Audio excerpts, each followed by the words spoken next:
నేటిదిన వాక్య ధ్యానం కొరకు యెషయా గ్రంథం 48వ అధ్యాయము 17వ వచనంలో రాయబడిన ఆఖరి వాక్య భాగాన్ని చదువుకుందాం. నీవు నడవవలసిన త్రోవను నిన్ను నడిపించుదును. చదవబడిన ఈ వాక్య భాగంలోని దీవెన నా ప్రియులకు మీరందరూ పొందుదురుగాక. వాక్య ధ్యానం కొరకై ప్రార్థన. ప్రేమ కలిగిన మా తండ్రి, మీకు వందనాలు. నేడు చదవబడిన ఈ వాక్య భాగం ద్వారా నాతోనూ విను మా ప్రియులతోనూ మాట్లాడి మా ఆత్మను బలపరిచి మేలు కలుగు చేయమని యేసుక్రీస్తు నామమున బ్రతిమలి ప్రార్థిస్తున్నాను తండ్రి, ఆమెన్. చదవబడిన ఈ వాక్య భాగంలో ప్రభువారు ప్రవక్త అయిన యెషయా గారి ద్వారా యూదా ప్రజలతో మాట్లాడుతూ తెలియపరిచినటువంటి సంగతి ఏంటంటే, నీ విమోచకుడును ఇశ్రాయేలు పరిశుద్ధ దేవుడైన యెహోవా ఇలాగు సెలవిచ్చుచున్నాడు, నీకు ప్రయోజనము కలుగునట్లు నీ దేవుడైన యెహోవానగు నేనే నీకు ఉపదేశము చేయుదును, నీవు నడవవలసిన త్రోవ నిన్ను నడిపించుదును. చదవబడిన ఈ వాక్య భాగంలో దేవుడు మనలను నడవవలసిన త్రోవలో నడిపించే దేవుడు. ఆయనను మనం అశ్రద్ధ చేస్తే మన మనసు, మనం చూసే పరిస్థితులు అవి మనలను నడవకూడని మార్గాల్లో నడిపిస్తాయి. గనుక మనం నడవలసిన త్రోవలో మనల్ని నడిపించుటకు ప్రభువారు మనకు ప్రయోజనం కలుగుటకై ఆయన మనకు ఉపదేశం చేస్తానని ఆయన సెలవిస్తున్నటువంటి విషయాన్ని ఇక్కడ మనం చూస్తూ ఉన్నాం.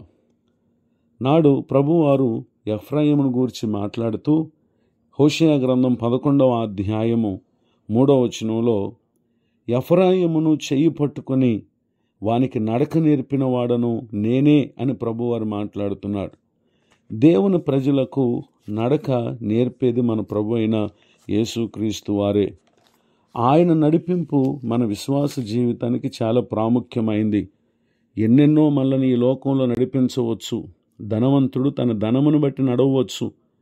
పేరు ప్రఖ్యాతులు కలిగినటువంటి వ్యక్తి తన స్థితిగతులను బట్టి అతను నడవచ్చు. కానీ లోకములో మనం ఆధారంగా చేసుకుని నడిచే ఏదైనా అశాశ్వతమైందే.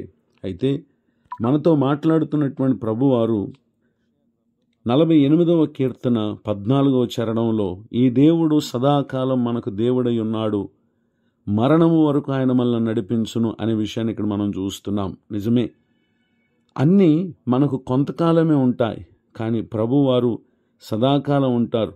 కనుక ఆయన మన జీవితాంతం వరకు మనలను నడిపించేటటువంటి దేవుడు అనేటటువంటి విషయాన్ని తెలియజేయడానికి సంతోషిస్తున్నారు.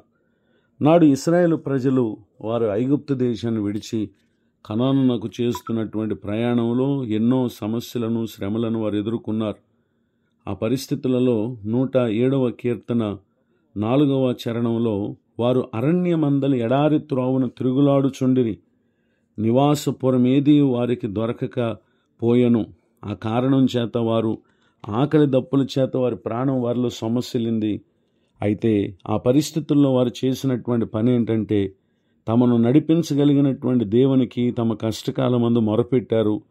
ఆయన వారు కలిగి ఉన్న ఆపదల నుండి విడిపించారు. అంతేకాక 7వ చరణంలో, వారికి నివాసపురము చేరున్నట్లు చక్కని త్రోవను ఆయన వారిని నడిపించను.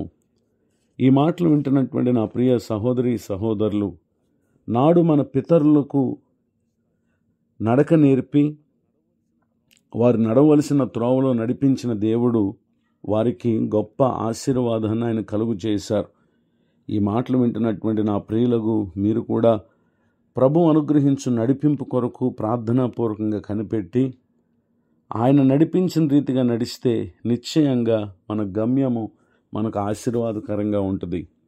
ఇటు దీవెనకు నా ప్రియులకు మీరు పాత్రులు కావాలని హృదయపూర్వకంగా కోరుతూ ప్రార్థిస్తూ ఈ మాటలు ముగిస్తున్నాను. ప్రార్థన. ప్రేమ కలిగిన మా తండ్రి, మీకు వందనాలు. నేడు విన్న ఈ మాటల ద్వారా మేము నీ ఆత్మను అనుసరించి నడిచి నిశ్చయముగా మీరు మా కొరకై సిద్ధపరిచిన ప్రతి దీవెన పొందినట్లుగా మా ప్రియులందరినీ దీవించండి. దైవజనులను, వారి కుటుంబాన్ని, సేవా పరిచయను ఆశీర్వదించండి. నూతన సంవత్సర దయాకిరీటాన్ని పొందిన మా ప్రియుల పట్ల మీ నూతన కార్యాలు జరిగించండి. తమ ముందున్నటువంటి ప్రతి ప్రయత్నము అయ్యా నీ మహాకృపలో సఫలపరిచి ప్రతి ఒక్కరికి మేలు కలుగు చేయమని యేసుక్రీస్తు నామములో బ్రతిమాలి ప్రార్థిస్తున్నాను తండ్రి, ఆమెన్.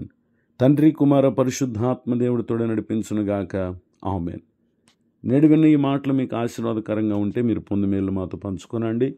మీ ప్రార్థన అవసరం తెలియపరచుటకు నా cell number 9959141897. God bless you. Have a blessed day.